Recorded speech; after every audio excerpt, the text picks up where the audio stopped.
Hoy voy a contarte de manera entretenida, sencilla y muy completa cómo funciona un PC, qué hace cada uno de los componentes, procesador, tarjeta gráfica y qué tienes que tener en cuenta sí o sí para elegir el perfecto para ti. Un video completísimo que hacía mucha falta en el canal. Antes de empezar, déjeme recordarte que este video es gracias a ti, lo primero, y que como todo canal de tech, creo que todos sabemos lo básico de PC, pero hay cosas que dejamos pasar porque son un poco más complejas para sacar el 1000% a nuestras computadoras y que todo sea totalmente equilibrado. Vamos a ello.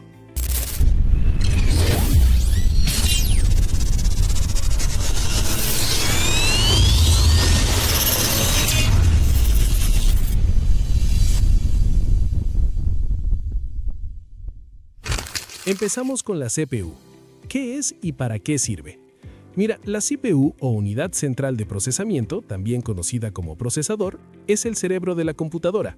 Es el componente encargado de realizar todos los cálculos y ejecutar las instrucciones necesarias para que el sistema funcione.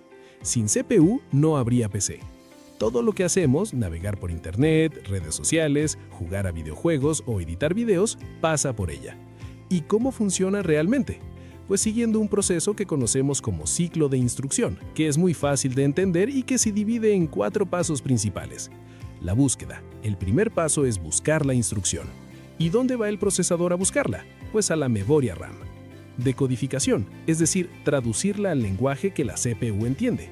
Ejecución, realizar el cálculo, por ejemplo, una suma. Escritura, escribir el resultado en el lugar donde pueda ser utilizada más adelante. Pero claro, en la RAM no hay nada almacenado de manera permanente. Cuando apaguemos el PC, aquí no quedará absolutamente nada.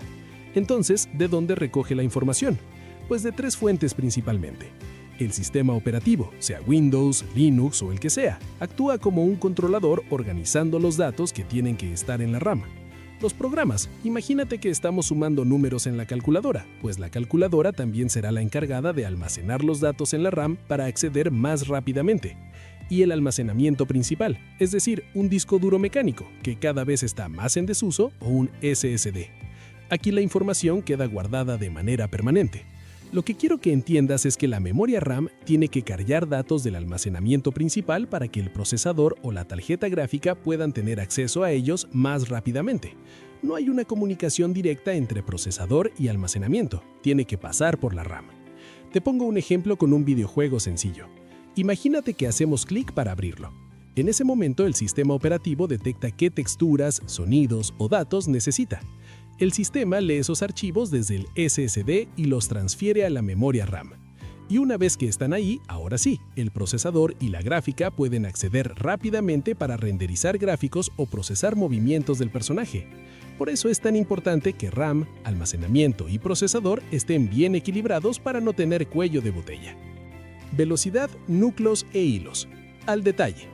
En resumen, en un ciclo, un procesador busca, entiende, ejecuta y deja listos los resultados. Pero esto lo hace miles de millones de veces por segundo, para que te hagas una idea. La velocidad se mide en gigahercios. Un gigahercio equivale a 1000 millones de ciclos por segundo. Por tanto, si tenemos 5 gigahercios, serán 5000 millones de ciclos por segundo. Pero en un procesador de hoy en día no tenemos un núcleo, sino varios. En la gama doméstica ya hay opciones con 16 núcleos como este Ryzen 9, o incluso con 24, como este i9-1409K. Pero, ¿qué es realmente un núcleo? Pues lo podríamos definir como la unidad básica de procesamiento, el encargado de realizar las tareas. Imagínate que cada núcleo es un trabajador. Si solo tienes uno, harás una tarea. Si tienes varios, podrás repartir los trabajos haciendo que tu PC sea más rápido y eficiente, sobre todo cuando haces varias cosas a la vez. Si hablamos de gaming, el estándar a día de hoy son los 6 núcleos que encontramos en un Ryzen 5 o un i5. El mínimo recomendable son los 4 núcleos y 8 hilos que vemos por ejemplo en un i3 12100F.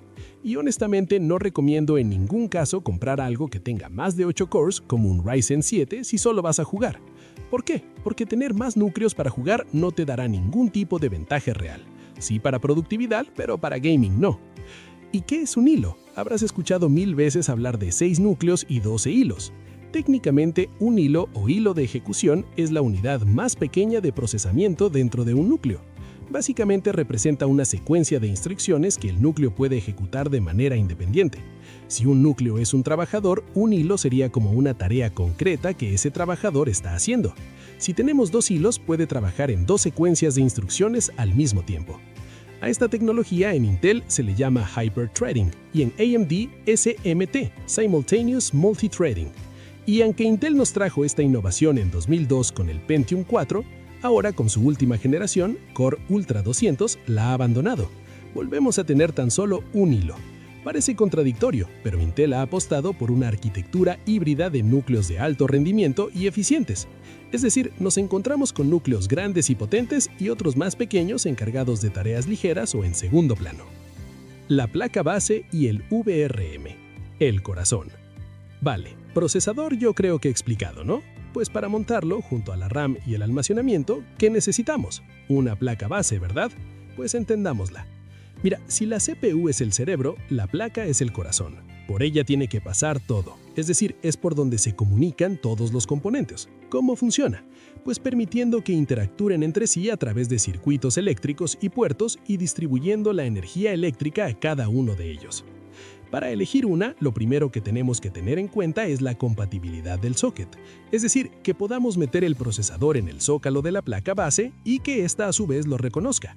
Por ejemplo, los nuevos procesadores de Intel Core Ultra 200 son exclusivamente compatibles con el zócalo LGA 1851, que acaba de salir, mientras que los procesadores que van desde la duodécima hasta la decimocuarta generación son compatibles con el zócalo LGA 1700.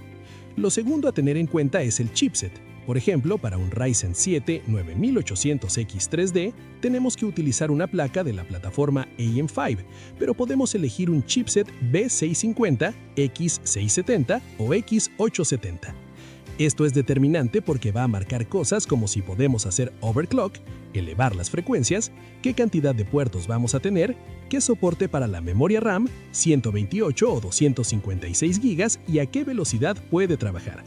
Y algo que nunca se te debe escapar es el VRM o módulo regulador de voltaje. ¿Por qué? Porque es el encargado de convertir y estabilizar la energía que llega de la fuente. El VRM está compuesto por fases de energía. Cada fase es un circuito que ayuda a repartir la carga eléctrica. Más fases igual a más estabilidad y menos calor. Pero claro, más fases también es más dinero. Por suerte, no todos los procesadores necesitan lo mismo. Para un i3 o Ryzen 5 con un TDP de 65 vatios, con algo que tenga 8 fases ya irás muy bien. En cambio, un i7, Ryzen 7 o un i9 que tenga un TDP más alto, por ejemplo de 125 vatios, va a necesitar al menos 10-12 fases. Y si hablamos de un i9 1409K que en carga pasa los 300 vatios, ahí habría que plantearse como mínimo 14 o incluso 16 fases de alimentación, sobre todo si vas a hacer overclock. PCIe Express y SSD. El ancho de banda. Hablemos ahora de la tecnología PCIe Express 3.0, 4.0 o 5.0. En la actualidad, una placa nueva va a tener 4.0 o 5.0. Para entenderlo sencillo, es el tipo de conexión para la tarjeta gráfica o un SSD M2. La diferencia está en el ancho de banda. Por ejemplo, en una ranura de 16 carriles para la gráfica, si usamos PCIe Express 4.0, la velocidad máxima será de 16 GB. En cambio, en PCIe Express 5.0 será del doble, 32 GB. El doble suena a mucho, pero a no ser que vayas a montar un SSD de quinta generación y seas un profesional donde tu tiempo valga oro, la mayoría de usuarios les dará un poco igual. Yo edito videos en 4K y tengo uno de cuarta generación para jugar. No vas a notar diferencia. Tu PC va a arrancar rapidísimo con uno de cuarta o incluso con uno de tercera.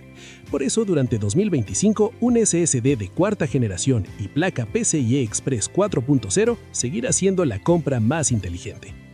Para cerrar el almacenamiento, los discos duros mecánicos HDD están en desuso. A no ser que necesites muchísima capacidad a precio muy bajo para guardar archivos pesados que no uses a diario, no tienen sentido para jugar. Y sobre los SSD M2 de tipo SATA, son mucho más lentos y no merece la pena ocupar una ranura M2 con ellos. Si te quedas sin ranuras, mejor usa un SSD SATA de cable de los que se instalan en la bahía de la caja. Sigamos con algo importantísimo, el factor de forma, es decir, el tamaño de la placa.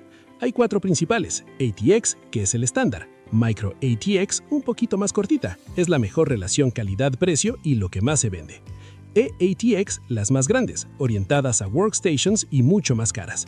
Mini ATX las más pequeñas. Al ser chiquititas recortan conectividad, solo 2 slots de RAM, menos ranuras M2, pero ojo, son más caras. Solo tienen sentido si tu caja es muy pequeña.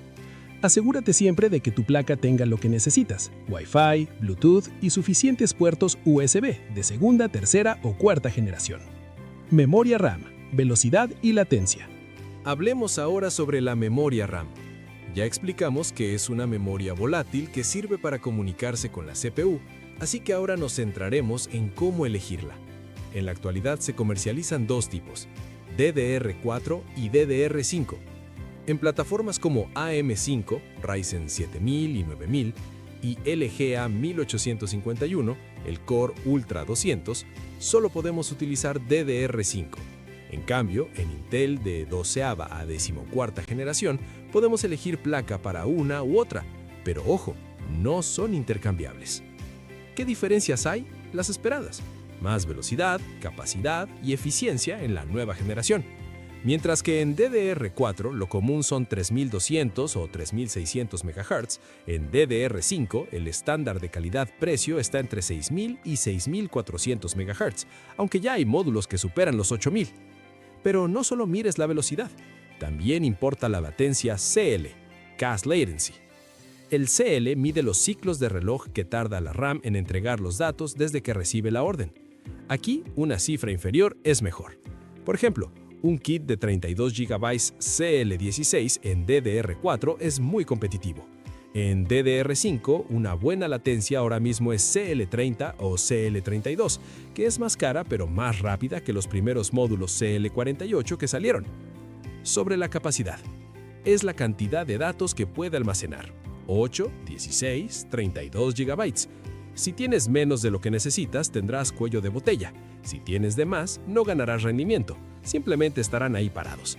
Para jugar hoy, el mínimo son 16 GB y el estándar ideal son 32 GB. Para edición de video en 4K, yo recomendaría al menos 64 GB. Y algo vital, el Dual Channel. Por eso casi todos montamos dos módulos, por ejemplo, dos de 16 GB en lugar de uno solo de 32. Al usar pares, la comunicación con la CPU usa dos canales y es mucho más eficiente. Si montas 4 módulos, seguirás teniendo Dual Channel, no Quad Channel. Y recuerda mirar el manual de tu placa para saber en qué ranuras ponerlos exactamente para que el Dual Channel se active. Hablemos de las fuentes de alimentación. Esta cajita negra es vital porque convierte la corriente alterna del enchufe en corriente continua, que es la que necesitan tus componentes. Su trabajo es convertir y repartir.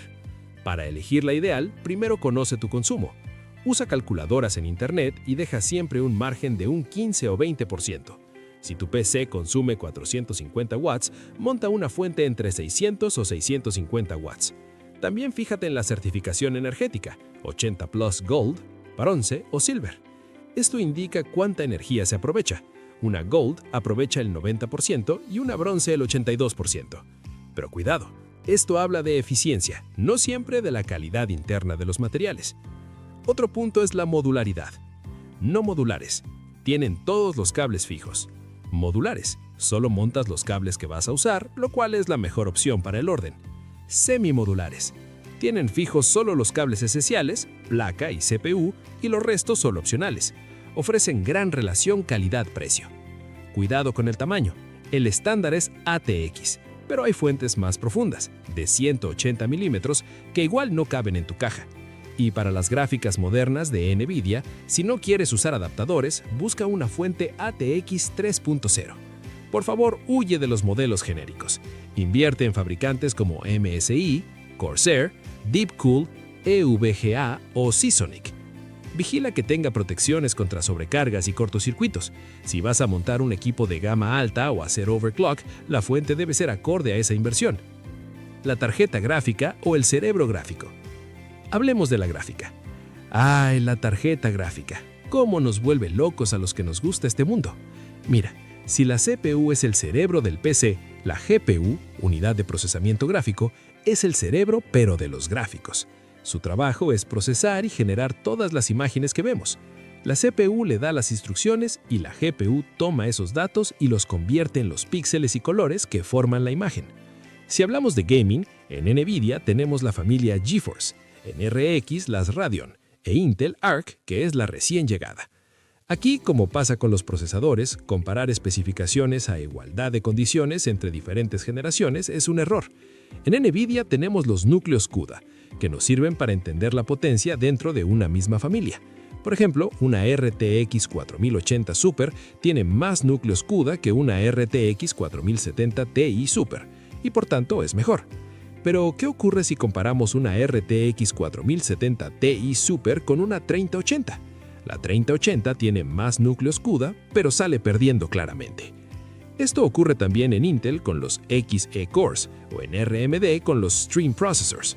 Ocurre porque se utilizan nuevas arquitecturas y procesos de fabricación más refinados que permiten rendir más consumiendo lo mismo. También debes tener en cuenta los núcleos que manejan el RT y tecnologías de reescalado como el DLSS.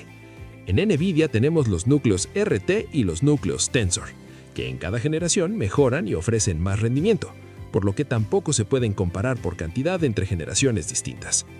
VRAM y el cálculo del ancho de banda. Si una CPU necesita la RAM, una gráfica necesita la VRAM para almacenar texturas y datos gráficos. Aquí hay dos cosas clave, la capacidad y el ancho de banda. Si nos quedamos cortos de capacidad, tendremos cuello de botella. A día de hoy, para jugar en 1080p recomiendo mínimo 8 GB, para 1440p 12 GB y para 4K 16 GB. Pero claro, esto es la capacidad. ¿Y qué hay del ancho de banda? Es decir, ¿a qué velocidad viajan los datos? Para esto hay que conocer la velocidad de la memoria y el bus, el ancho del canal. Es fácil de entender. El bus es la cantidad de bits que se pueden mover a la vez. Por ejemplo, en una RTX 4080 el bus es de 256 y en la 4060 es de 128. Hagamos la operación matemática. Para saber el ancho de banda real, en gigabytes por segundo, multiplicamos la velocidad por el bus y dividimos entre 8. ¿Por qué entre 8? Porque un byte equivale a 8 bits y queremos pasar de gigabytes a bytes.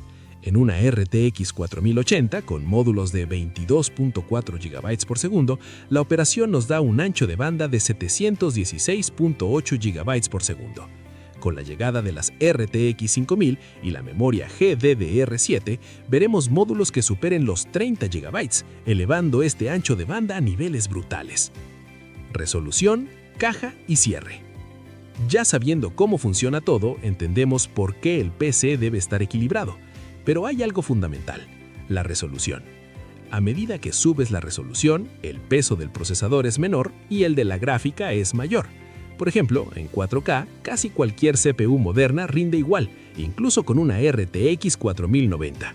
En cambio, en 1080p, un Ryzen 7 9800X3D marca una diferencia enorme, porque ahí la CPU sí tiene que trabajar al máximo para entregar fotogramas. Y para terminar, nos quedarían la caja y la refrigeración. En la caja, lo vital es el flujo de aire para mantener a raya las temperaturas. Sobre disipación, mi opinión es clara. Siempre que un disipador por aire sea suficiente, es lo que debería montar la mayoría. También tenemos las líquidas All-in-One, que son fáciles de instalar y reducen la sonoridad. Por último, están las líquidas Custom, que son carísimas, complejas de mantener y solo para un público muy de nicho. Si necesitan saber más a profundidad sobre cajas y refrigeración, déjenmelo en los comentarios y puedo hacer un video exclusivo con todos los tips necesarios. Gracias por haber llegado hasta el final. Soy Junior Red Tech. Un abrazo.